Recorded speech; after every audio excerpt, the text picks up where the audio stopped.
spring power niya. Yan. Ay. Tululu ako. Ouch. Yan ang mga hindi nila nakukuha sa ilang physiotherapist kung na ano, wala talagang nagaganyan. Pati yung hilot. Ito lang yung ano ka, tuhod. Ito lang yung tuhod mo. Ay! Gulat kayo. Okay, ang layo niya halos tatatlo daliri na lang. Ay!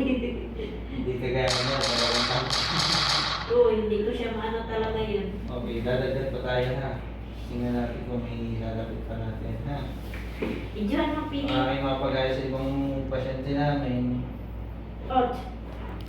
Hindi na makapag-CR ng ayos. Hindi makaupo sa toilet eh. Ako, ganyan ako sir. Tayo lang kaya ako mag-ihi. Mahirap yun. Ang sakit kasi pag tumayo ka, ang sobrang sakit. Tapos hawak talaga ako sa hawak ako sa dingding. Sa dingding. Kaya nga nabili din ako ng tungkod eh. Naku po. Kasi hirapan akong tumayo. Tapos maglakad ang dahan-dahan.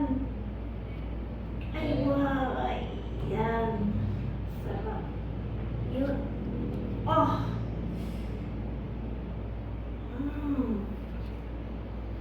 Sarap naman.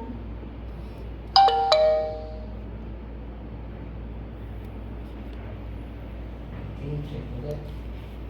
Yun ang gusto kong mararamdaman. Malapit na.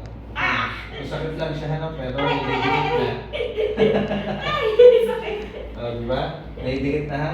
Kaya hindi siya makuha ng isa lang ha? Oo. At least naidigit na natin. Di pa tapos. Tingnan din natin ang kapila. Mahirap naman mag-CR na isa lang yung babaluktot. Kaya nga, ito talaga siya, wala siyang lakas eh.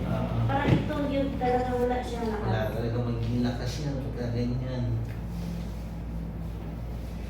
Hindi na katulad doon na takbo ako. Alam mo ba, maglaro ka ako ng long tennis? Check natin na. Ayun, hindi na. Ito. Okay, medyo mas okay ito kahit paano. Kaya lang, may isang dangkal din siya ha. Hirap nga kayo mag-CR dito. Hirap. Hindi may baluktot ang tuhod ng ayos. At saka yung, alam mo bang pag ganyan ako, matulog, tapos pag mag-ano ka, sakit. Mas talaga po yan. Palagi na lang ako aray. Mamaya, titingnan natin kung makaka-spot na kayo. Kahit ano-ano na lang nilagay. Alam mo bang yung sambong? Sambong? Pinakuluan ko yan. Tapos lagyan kong asin, magbabad ako. Para lang makatulog. At kasi ang kirot eh, hindi ka makatulog sa kirot. Tapos lagyan ko ng luya, magdidik-dik ako ng luya.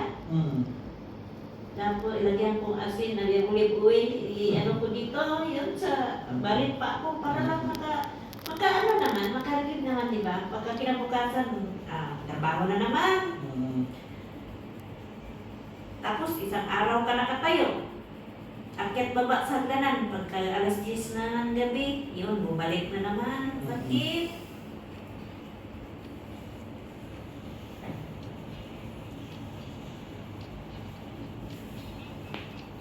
Ilang taon na mo kayo nakapagulo sa Jesus mo?